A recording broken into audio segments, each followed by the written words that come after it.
સ્વાધ્યાય 10.1 પ્રશ્ન number 1 F ધોરણ 6 બરાબર. એટલે આપણે બધાના નામ આપી દઈએ. જો પહેલા આને નામ આપું છું હું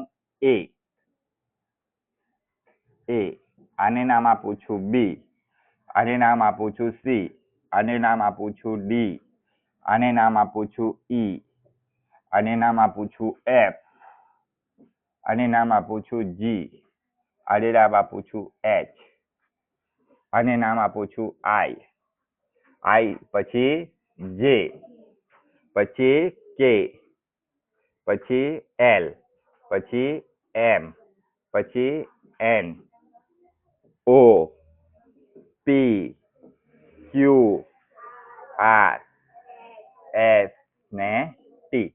આટલું થઈ ગયું. ચાલો હવે આપણે પરિમિતિ શોધી નાખીએ. બરાબર, ધ્યાન આપજો. પરિમિતિ બરાબર ધ્યાન આપજો દરેક જણ. બધા માર્ક્સ લખી દઈએ. AB, BC, CD, DE, EF, FG, બધાનો સરવાળો, બધી બાજુનો સરવાળો FG વત્તા GH વત્તા HI વત્તા IJ વત્તા JK વત્તા KL વત્તા LM વત્તા MN વત્તા NO વત્તા OP વત્તા PQ વત્તા QR વત્તા RS વત્તા ST ને છેલ્લે TA.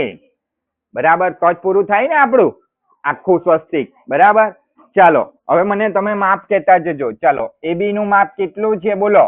AB નું માપ કેટલું દેખાય છે? 1. BC નું માપ કેટલું દેખાય છે? 3 સેમી. CD નું માપ કેટલું દેખાય છે?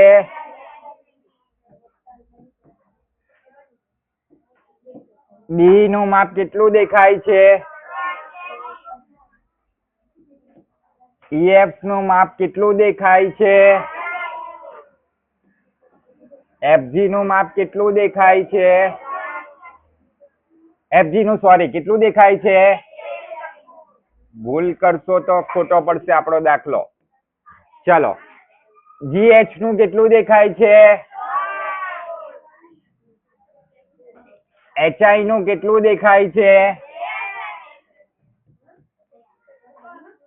IJ નું કેટલું દેખાય છે?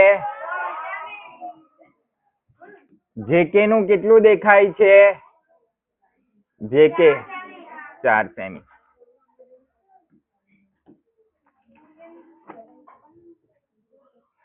બરાબર, KL નું કેટલું દેખાય છે?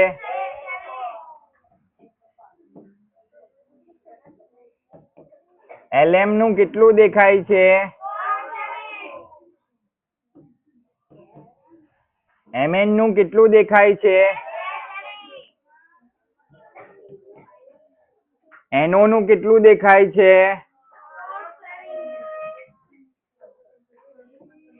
OP નું કેટલું દેખાય છે?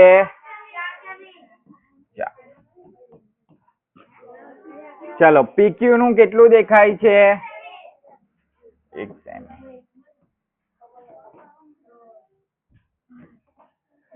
QR નું કેટલું દેખાય છે?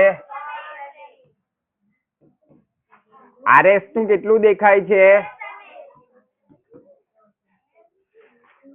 ST નું કેટલું દેખાય છે? ને છેલ્લે TA નું કેટલું દેખાય છે? 4 સેમી. બધાનો સરવાળો થઈ ગયો. બરાબર, ચાલો એક ને એક પેટર્ન રિપીટ થાય છે. જુઓ, 1 1 1 3 3 3 2 2 2 3 3 3 4 4 છે ને? શું થયું? ચાલો, આ બધી બાજુનો સરવાળો 1 ને 3 4, 4 ને 2 6, 6 ને 3 9, 9 ને 4 13, 13 ને 1 14, 14 ને 3 17, 17 ને 2 19, 19 ને 3 22, 22 ને 4 26, 26 ને 1 27, 27 ને 3 30, 30 ને 2 32, 32 ને 3 35, 35 ને 4 39, 39 ને 1 40, 40 ને 3 43, 43 ને 2 45, 45 ને 3 48, 48 ને 4 52. આપણો જવાબ આવી ગયો 52. એટલે પરિમિતિ આપણી કેટલી આવી? 52 સેમી. 52 સેમી. ચાલો